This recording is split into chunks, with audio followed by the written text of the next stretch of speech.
கோயம்புத்தூர், ஈரோடு, திருப்பூர் ஆகிய மாவட்டங்களின் குடிநீர் ஆதாரமாகவும் விவசாய தேவைகளை பூர்த்தி செய்யக்கூடிய ஒரு விஷயமாகவும் பவானி ஆறு பார்க்கப்படுகிறது.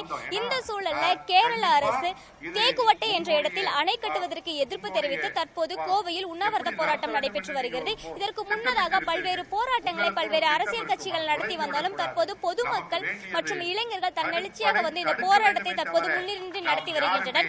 ஏற்கனவே 6 இடங்களில் பவானி ஆற்றின் குறுக்கே அணை கட்டுவதற்காக கேரள அரசு முயற்சி செய்து வந்தது. இந்த நிலையில் தேக்குவட்டை என்ற இடத்தில் 90%க்கும் அதிகமான பணிகள் முடிவடைந்து தற்போது அதனை பயன்படுத்தக்கூடிய நிலை கூட ஏற்பட்டுள்ளது. இந்த சூழல்ல இது மக்களுக்கு நிச்சயம் பாதிப்பை ஏற்படுத்தும். இதற்கு மத்திய மாநில அரசுகள் உரிய நடவடிக்கை வேண்டும் என்பதை வலியுறுத்தி தற்போது இந்த உண்ணாவிரத போராட்டம் என்பது இங்கு நடைபெற்று வருகிறது. இந்த நிலையில முக்கியமான அதாவது விவசாயத்திற்கு முக்கிய ஆதாரமாக விளங்கி வரக்கூடிய இந்த பவானி ஆற்றின் குறுக்கே அணை கட்டினால் என்ன மாதிரியான பாதிப்பு ஏற்படும் என்பதை நம்மிடம் பேசுவதற்காக இந்த உண்ணாவிரத போராட்டத்தில் கலந்து கொள்ளக்கூடிய விவசாயி ஒருத்தர் இருக்காங்க. அவங்ககிட்ட கேட்கலாம். சார் வணக்கம் சார். இப்ப பவானி ஆற்றின் குறுக்கே கேரள அரசு அணை கட்டினா என்ன மாதிரியான விவசாயங்கள் பாதிக்கப்படும்? விவசாயிகளுக்கு அணை கட்டி தடுத்து நிறுத்தப்பட்டால் தண்ணி வராது. இப்பொழுது குறைந்த அளவுதான் தண்ணி வந்து கொண்டிருக்கிறது. ஆனால் அந்த தண்ணியும் தடுப்பணை கொண்டு கட்டி நிறுத்திவிட்டால் நிச்சயமாக விவசாயிகள் பாதிக்கப்படுவார்கள். அதைவிட மிகவும் பாதிக்கப்படக்கூடியது குடிநீர். குடிநீர் கோயம்புத்தூர் குடிநீர் திட்டம், கவுண்டம்பாளையம் குடிநீர் திட்டம், இன்னும் 17 குடிநீர் திட்டங்கள் இதை நம்பி இருக்கிறது. பவானி சாகர் டேமுக்கு மேலே இந்த குடிநீர் திட்டத்தில் பயன்படக்கூடிய அத்தனை பேரும் பாதிக்கப்படுவார். எவ்வளவு விவசாய நிலங்கள் இதனால பாதிக்கப்படும்? ஏற்கனவே செழுமையா இருக்கக்கூடிய இடமா தான் கோவை, திருப்பூர், ஈரோடு மாவட்டங்கள்லாம் பார்க்கப்படும். என்னென்ன மாதிரியான விவசாயங்கள் முற்றிலுமாக பாதிக்கப்படும்?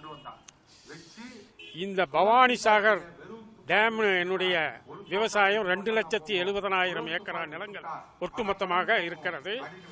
இந்த பவானி ஆற்றை நம்பித்தான் இந்த விவசாயம் செய்து கொண்டிருக்கிறார்கள். ஆகவே தண்ணீர் தடுத்து நிறுத்தப்பட்டால் நிச்சயமாக விவசாயம் நெல் விளையக்கூடிய பூமிகள், நெல் விளையக்கூடிய பூமி 2,70,000 ஏக்கரா நெல் விளையும். இந்த நெல் விளையல் பாதிக்கும். அதனால உணவு பஞ்சம் ஏற்படும். தற்போது விவசாயிகள் சொல்லக்கூடிய கருத்தை கேட்டிருப்போம். 2 லட்சத்திற்கு அதிகமான ஏக்கர் அளவுல விவசாயம் முற்றிலுமாக பாதிக்கப்படும் என்ற கருத்தை முன் வச்சிட்டு இருக்காங்க. விவசாயிகள் ஒருபுறம் இதற்காக போராட்டத்தை நடத்தினாலும் இளைஞர்களும் இந்த போராட்டத்தில் கலந்து கொண்டு குடிநீர் தேவையை பூர்த்தி செய்ய வேண்டும் என்ற ஒரு கோரிக்கையை வலியுறுத்தி இந்த போராட்டத்தில் ஈடுபட்டிருக்காங்க. அவங்க கிட்ட தொடர்பா மேலும் விவரங்களை கேட்கலாம். சார் வணக்கம் சார். இப்போ இளைஞர்கள் இந்த போராட்டத்தை முன்னிருந்து நீங்க நடத்திட்டு இருக்கிறீங்க. இந்த போராட்டம் அடுத்தபடியா என்ன மாதிரியான விஷயங்களை நகர்த்தி கொண்டு போகும்? உங்களோட முக்கியமான கோரிக்கை என்னவா இருக்கு? தமிழக அரசுக்கு நீங்க என்ன சொல்ல வரீங்க இந்த போராட்டத்தின் மூலமா? நீரின்றி அமையாத உலகங்கிறது நியதி. இன்னைக்கு நீருக்காக மீண்டும் ஒரு 3ஆம் உலக போர் வருங்கிற அபாயத்தில் இருக்குது.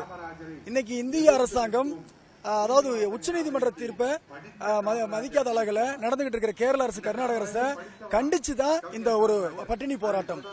இது கண்டிச்சுன்னா நாங்க இப்ப தமிழர்களா அவங்களா அப்படிங்கிற மாநில பிரச்சனையை கொண்டு வரல, ஒட்டுமொத்த இந்திய பிரச்சனையா, அதாவது ஒட்டுமொத்த இந்தியர்களும் நீருக்காக அவதிப்படக்கூடாது. இதுக்கு ஒரே தீர்வு என்ன அப்படின்னா தேசிய நதிநீர் இணைப்பு அவசியம், கட்டாயம். அடுத்தது தேசிய நீர்வழிச்சாலை ரொம்ப அவசியம். இந்த 2 திட்டத்தினால பல லட்சக்கணக்கான நபர்களுக்கு வேலை